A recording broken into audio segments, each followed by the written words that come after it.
Assalomu alaykum hurmatli tumanimiz fuqarolari hamda aziz mehmonlari. Barchamizga ma'lumki, hurmatli prezidentimizning tashabbuslari bilan va bevosita rahbarligi ortida barcha sohalar kabi mahallamizda xavfsiz hududni yaratish, jinoyatni oldini olish bo'yicha bir qator islohotlar amalga oshirilmoqda. O'tgan 2025-yilda qabul qilingan birinchi sonli qarorning bevosita davomi sifatida hurmatli prezidentimiz tomonidan joriy yilning 3-yanvar kuni ham respublika mahallalarda xavfsiz muhitni yaratish yo'nalishida yaxlit manzilli ishlar tizimini joriy etishga qaratilgan qo'shimcha chora-tadbirlar to'g'risidagi qarorlari qabul qilindi. Mazkur qaror ijrosini ta'minlash maqsadida biz mas'ullar tomonidan sodir etilgan har bir huquqbuzarliklarning sodir etilish sabablari chuqur o'rganilib, ijtimoiy profil doirasida mahalliy tiligi hamkorligida ijobiy hal etilmoqda. Mahallamizning huquqbuzarlikni barvaqt oldirish borasida keng qamrovli profilaktik tadbirlar amalga oshirilmoqda. Joriy yilning yanvar oyi davomida umumiy jinoyatchilik 23 dan 25 taga oshgan bo'lishiga qaramasdan, oldini olish mumkin bo'lgan jinoyatlarimiz 5 dan 4 taga kamayishiga erishildi.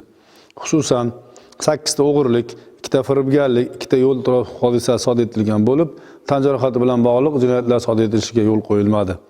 Shuningdek, tumanimizda boshqa huquqni muhofaza qilish organlari bilan hamkorlikda amalga oshirilgan tadbirlar davomida 12 ta jinoyatli holatlar aniqlangan bo'lib, jumladan 9 ta giyohvandlik bilan bog'liq, 1 nafar noqonuniy qurol saqlash, 1 ta fohishaxona saqlash holatlari aniqlanib, 2 nafar hududdagi shaxslar ushlanishiga erishilgan.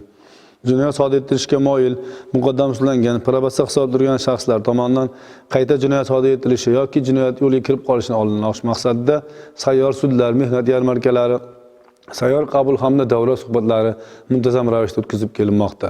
Tezlik va zo'ravonlik holatlarini oldini olish maqsadida biz ichki ishlar xodimlari tomonidan 34 nafar xotin-qizlarga nisbatan himoya orderi berildi. Fuqarolarimiz, ya'ni tumanimiz fuqarolari biz ichki ishlar xodimlari tomonidan muntazam ravishda mahalla kesimida profilaktik ogohlantiruvlarni amalga oshirishga qaramasdan, ijtimoiy tarmoqlar orqali, ya'ni internet, mobil ilova, Telegram kanallari va boshqa platformalar orqali jinoyatlar sodir etish holatlari ko'payib bormoqda.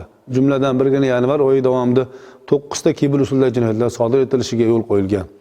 Hurmatli fuqarolar, yuqorida ta'kidlab o'tilganlarni inobatga olgan holda barchangizni kiber jinoyat qurboni bo'lib qolishdan ogoh bo'lishga, moddiy boyliklaringiz va shaxsiy ma'lumotlaringizni asrab-avaylashga, shuningdek aholi salomatligi va millatimiz genofoniga jiddiy xavf tahdid solayotgan giyohvandlik ilovatlariga qarshi kurashishda chek qo'yish borasida sizlarni faol hamkorlikka chorlab qolamiz. E'tiborlaringiz uchun rahmat.